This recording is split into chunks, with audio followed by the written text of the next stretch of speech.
Hello, welcome to Coffee with Vic. I'm your host, Victor Vogel. This is a follow-up on the series I'm doing called A Journey Through American Healthcare. And so it'll cover the hospital room, the staff, the surgery, the physical therapy, the home visits, the follow-up, and the follow-up visits after that. So that's what we're covering today on Coffee with Vic.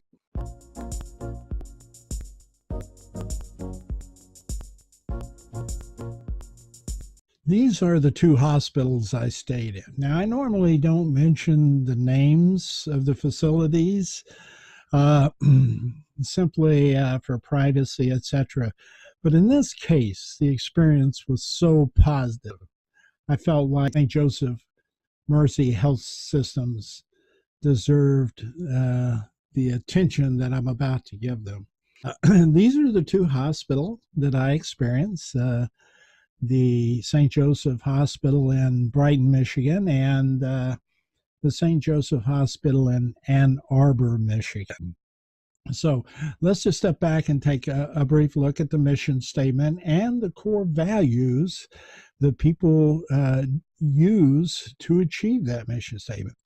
Their mission statement is we, Trinity Health, serve together in the spirit of the gospel, which means they're a Christian organization. And that doesn't mean you have to be Christian to be there, but you can count on the fact they're going to use that Christian perspective in your treatment process. So it's in the spirit of the gospel as a compassionate and transforming healing presence. That's pretty phenomenal. Now think about that. Compassionate has to do with caring and loving and concern and consideration and a lot of the things that you find in the fruit of the Spirit in the gospel. If you happen to be a Christian, you'll find those in Galatians. But also a transforming healing presence, which means they don't just want to treat you and get your money. They want you to get well from your healing process. And because of that, appreciate who you are and what you're about under God's plan. Which I think, when you think about it, is an outstanding mission statement for a healthcare system. Now, the most, when I do this for corporations as a consultant for like 25 or 30 years, I help them build these mission statements. And core values is something I became very familiar with. And these are the values, the core values that they feel they need to apply day in and day out in order to be a compassionate and transforming healing presence. They need reverence. And reverence means we honor the sacredness and dignity of every person. So that's not a situation where they just pick one and not take the others. Every person that comes in there, the primary focus is to treat them with dignity and sacredness as an individual, as someone who is a child of God, so to speak. And that presence is important no matter what the situation is or who the person is at that point in time. They have a commitment to those who are poor. We stand with and serve those who are poor, especially those most vulnerable, which means even though I had health care and I could come in, they and not have to worry so much about the payment process. A person who didn't have health care is going to get that same dignity and sacredness and respect as I got. So, and maybe even more appreciative of them because they are vulnerable. They need help. So it's a helping organization. And I felt that the whole time I was there, by the way. The next core value is justice. We foster right relationships to promote the common good, including sustainability of Earth. Now, the primary instance associated with this is the idea that everybody is treated equal. You don't look at any one person differently from another person in that light and when you're treating them.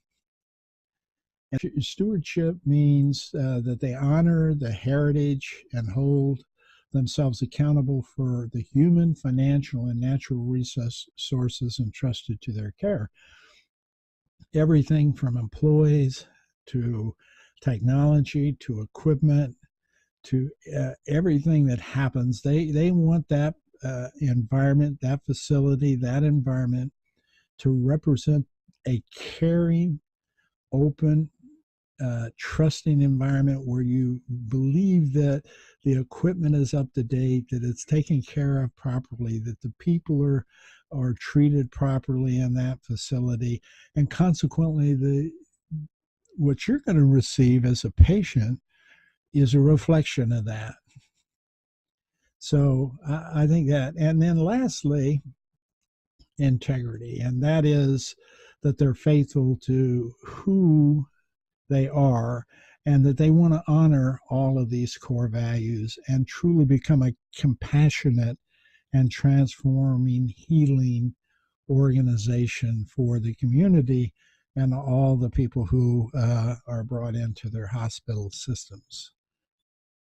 That's a pretty awesome mission statement and some pretty awesome core values to live up to.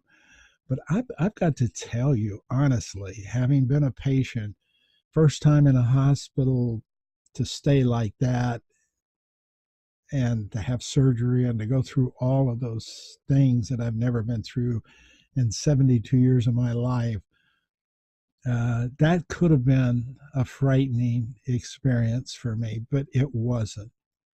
It wasn't. From the time I was picked up to the time I got home, I received nothing but comforting care that took all the stress out of this situation for me. So just to let you know that in advance. So let's take a look at what happened to me over from the time I left the emergency room up until, well, just recently, really. From the emergency room to the hospital room, this wasn't my hospital room, but it is an example of a hospital. My room looked very much like this hospital room. And it has a comforting, relaxing feeling. So about the room itself, it was private. I mean, I was there by myself. I didn't have to worry about any distractions around me. I was very comfortable. It was extremely well equipped with everything we needed to get the job done. I'm going to have some coffee. You need to also. This is world's greatest granddaddy coffee cup. This room was clean. I never smelled anything that, used to be you would go into a hospital and you'd have all the alcohol smells. And from the time I got there, and even in the emergency room and on, I didn't have that sense of hospital odors or a sense of cleanliness problem. It was spotless. It was spotless. Now, probably the thing that can either destroy a hospital's reputation or make it is the staff. In this case, they made the reputation. They were extremely professional. I mean, I could tell they knew what they were doing, which meant I didn't have to second guess anything. I could just put my trust in them. And that's that transforming, healing part of the mission statement where they want you to know and believe that they are, in fact, capable of taking care of you and doing the things you need to, doing the things for you that need to be done. They were more than courteous. They cared. And for all the nurses and all the aides and all the physical therapists and my administrative caseworker and the doctors and everybody who touched me during that period of time from a healing perspective, there was more than them just being nice. They cared. They were concerned. You could tell they wanted me to get better. That's a very encouraging feeling when you're down like I was. They were accessible when they were needed, and they were attentive. I never wanted for anything. I mean, I could either push a button and get it, or in many cases, they were there out in front of me with water or tea or juice or whatever I needed. If I needed another hit of some sort of medication, they knew what to do and how to do that and when to do that. It was timed to the instant. They asked me questions. Um, they were responsive when I called, and they asked me questions, and they kept me well informed about everything that was going on. There was actually a whiteboard right there in front of me, and it had all of the information on it: who was there, who was taking care of me, the times that I was supposed to get what medications were going on, etc. They would ask me, what's your pain level? At least every time they came in, they asked it. And it was kind of like, we don't want to over medicate you. We want you to not be uncomfortable, but we don't want you over medicated. So I thought that was really outstanding. In terms of the staff, you couldn't ask for much more than that. You just couldn't ask for much more than that. When it came to surgery, the whole surgical prep process, there was no stress involved, and it was just kind of like, oh, matter of fact, we're kind of doing this or we're doing that, and don't worry about it. We got you covered. We got you handled. We'll take care of you. Boom, boom, boom. I was down in the surgery prep area downstairs. The orthopedic surgeon, the doctor who administered the anesthetic, all the nurses affiliated with them all came through. They visited me. They all individually kind of told me what they were going to be doing, how they were going to be doing it, what was going to be going on step by step. I mean, I lacked for no information. I knew I was in good hands. I could tell by their confidence, and I could tell by the way they were explaining it and the care they had for me. I didn't have to worry about anything. And that's really neat, because then you can just relax and let them do their thing. So, recovery, when I came out of surgery, I don't remember anything about surgery. They said I wouldn't, and I don't. Recovery was comfortable. I was well medicated. I wasn't hurting. I wasn't over medicated. I was lucent, not very lucent, but at least lucent. Uh, and the recovery room staff and hospital staff constantly checked on me to make sure I was okay. And they were constantly talking to me, monitoring me, talking to me, making sure everything was going okay until I got up to my room. It was clean in there. There was no sense of hospital odors, even in the surgical area. Medication doctors visited me after I was back and out of surgery and had lunch or well, pretty close to dinner. They came by and discussed all the medications that had been given to me and why and the amounts and what they were going to take me off of, and wanted me to get off as soon as I felt comfortable with that. And then they talked to me about all the medications they were going to give me when I went back home and how I was to handle all of those. They answered every question I had. And if I missed a question and told the nurse I needed to know, the nurse found out from the doctor and brought the answer back to me. So I was well informed. And the reason I was well informed is because they cared about me getting well, not just getting out of the hospital. They cared about me getting well. And they followed up with visits and phone calls afterwards. The next day, this was a Friday, I had surgery, had dinner. I slept through the night very comfortably. You get woken up to take your meds, but It was like 11 o'clock the next morning. I think that was a Saturday morning. The physical therapist came by and she said, "It's time to go for a walk." And I, what? And she said, "Yes." And we did. We walked down to the physical therapy room and she walked me through how to go upstairs and how to get in cars and how to get into a bathtub and what to watch for and how to walk and how to use a walker and those kinds of things. And she kept saying, "Now are you tired?" I mean, it was like she wasn't pushing me to do anything, but she was encouraging me to do as much as I could and to trust my hip that had been put in, but not to overstrain it. She basically said, "Hey, look, there's no push on this. You can stay the night tonight. But based on what you're doing right here, there's a possibility the doctor may let you go home tonight." And man, that was news to my ears. So I was up and walking around in the therapy room.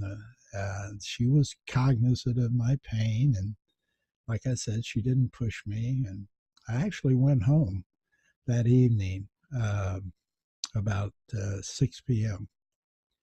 And the minute I got home, I don't think I was home an hour and a half. I got a call from my home physical therapist who was going to do my home physical therapy, scheduling me for the next day. It was like, no waiting. I'm coming to visit and you're getting up and getting at it. And this is another example of what they can do to help you. They want you to get better. They want you to be successful in terms of getting up and making the movements you need to make. Because it can be a little debilitating, but she didn't let me be debilitated too much. She was great. She became just like a friend. We were like, I look forward to her visits so we could talk. And she was sensitive to my abilities, but encouraging. She was concerned about my safety, but educated me and made sure that I was making progress with every step that I took and every exercise that I did. So after 2 weeks of home physical therapy, and I credit this to her, after I visited my doctor in my third week, he said, you don't need any physical therapy follow-up. It looks like you pretty much got it in hand because what she told me to do, I did. And what we did together, we did right. And that made the difference in terms of me being able to just move on and start walking in a normal way. So for the first week, I was on the walker and home recovery. 2 weeks later, I was walking with a cane and learning how to do daily activities like showers and, getting my own food and things like that. The third week, I was walking a whole lot of times without the cane. I'd just forget it. I was walking normally without the cane. Fourth week, I was walking without the cane, climbing stairs, doing all the normal things I normally do. And I started walking a couple of miles a day to get some strength in that hip and the other hip also. In the fifth week, I was about 90% normal in terms of all the things that I could do. There was no question about it. So that was pretty phenomenal recovery from what the surgery was all about. Now, in my follow-up visits, this is important, is you as a patient need to understand that your attitude throughout the hospital, your home visits, and your follow-ups, you as a patient have to work with your care provider in order to establish a relationship that makes sure you get the best possible chance at a great recovery. So you have to, like, same thing there. You have to treat them with respect, and you have to understand and follow their instructions and work with them. So in the follow-up, I made an appointment with my general practitioner and scheduled a physical. And we completed all the blood work, physical, and we got all those issues talked about. They were kind of concerned that there may be a blood clot in my lungs from the surgery. So they had a chest x-ray done, more blood work done, CAT scan of my lungs to ensure no blood clots were there. There were none. There was no cancer.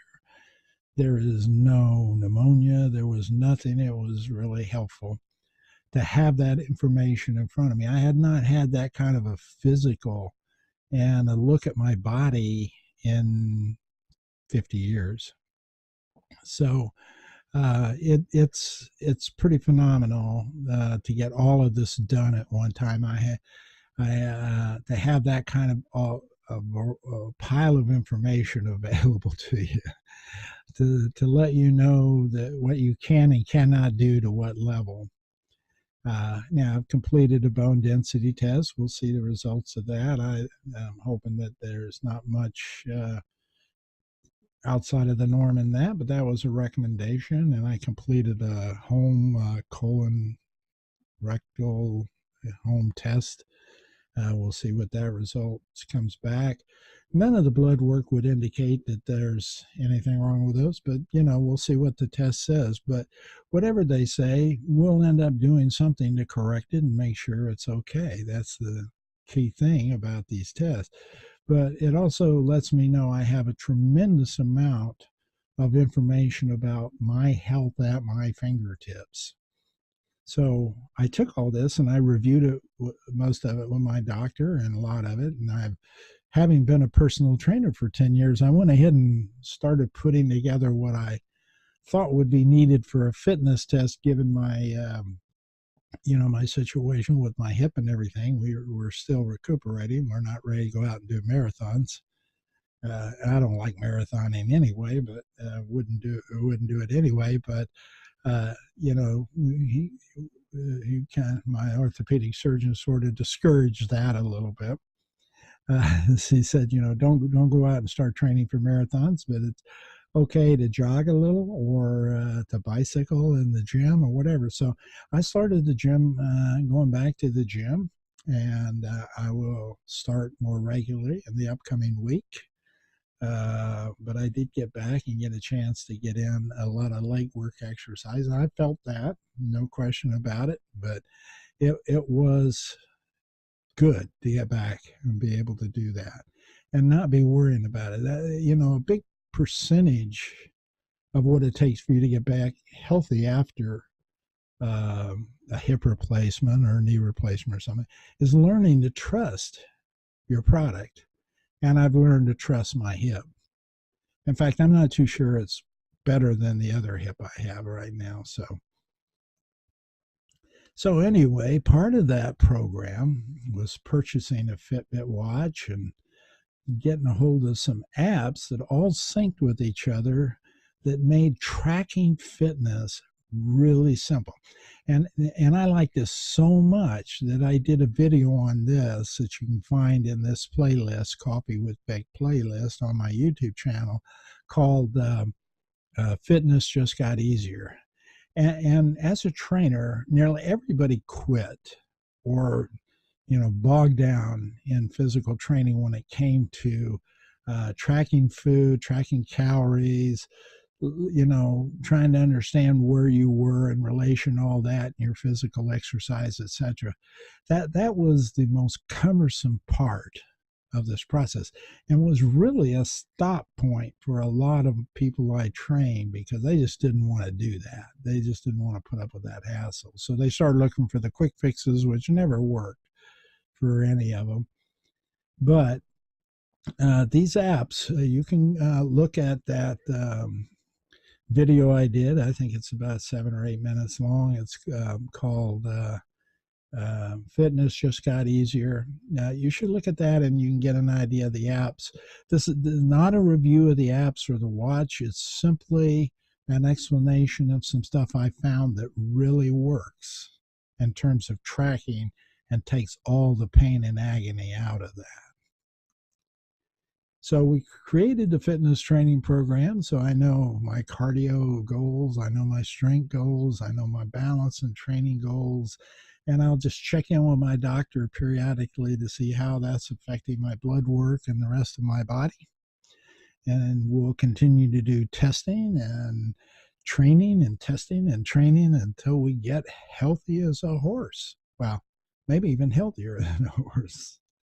So uh, now, having said all that, I want to go back to the hospital and I want to go back to treatment. I want to go back to your role as a patient because it is important for you to reciprocate to those professionals the same kind of caring, compassionate concern they gave you, that you provide them the respect and compassion and concern that they deserve as caregivers.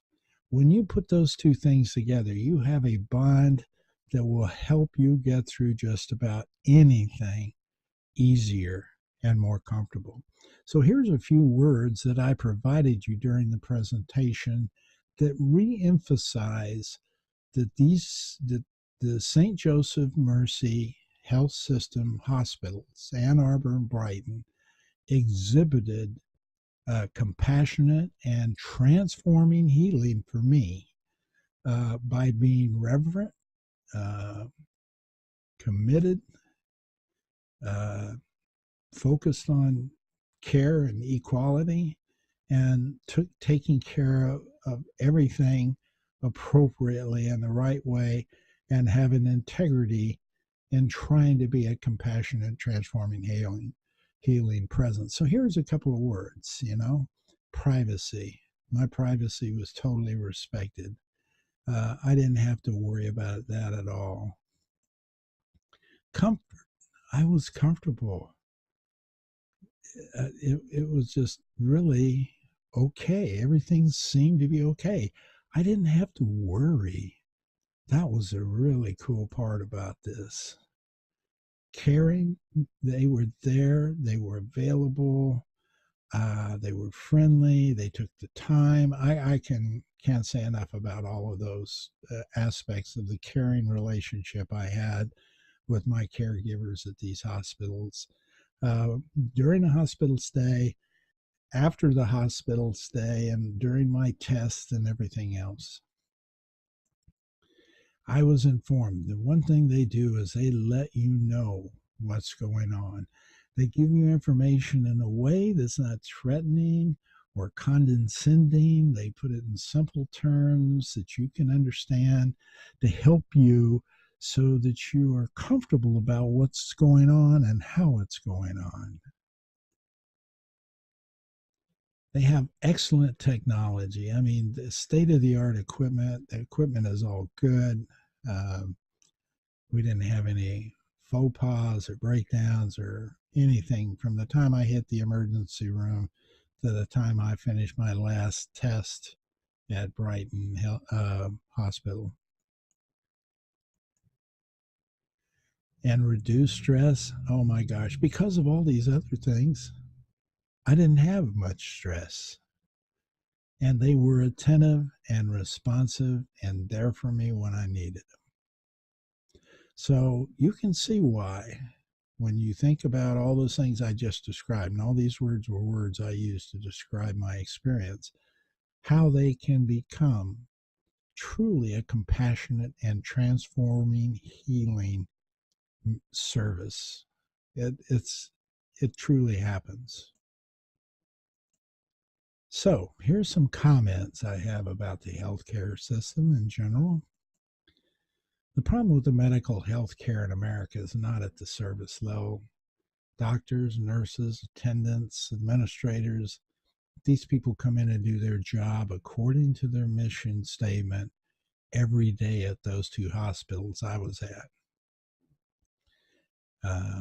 I think what we have is a situation where when you get into the money and a bunch of the politics associated with it, but I never felt any of that kind of dynamic. The minute I stepped into the hospital to the time I left the last test, my experience with the two hospitals I stayed in, both as an inpatient and outpatient person, was excellent. Everyone from emergency room to administration and checking out of the hospital lived up to that mission statement and core values.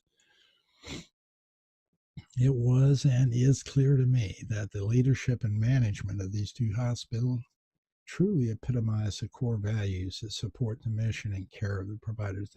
I think they hire on these values. I think they try to reward on these values. I don't know. I haven't talked to all the employees about all that stuff, but whatever's happening, they're providing it. So I have to assume somewhere they're underpinning all this is some behavior from the leadership that helps them appreciate working there. Having a knowing about your insurance is important to the reduction of stress while being treated. At no time after presenting my Medicare and insurance was I bothered with cost. And I don't think I would have been bothered with cost if I never had insurance. I think that would all come after the scenario. And then you're going to find out that they have programs to help you pay for that or to find help in paying for that.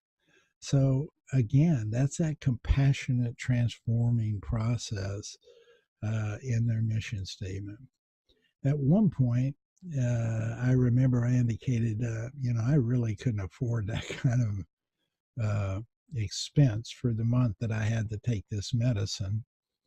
And my case administrator at the hospital, who was handling my case, actually got with the doctors, found a replacement drug, and then found a 28-day free trial supply of this drug that would work for me.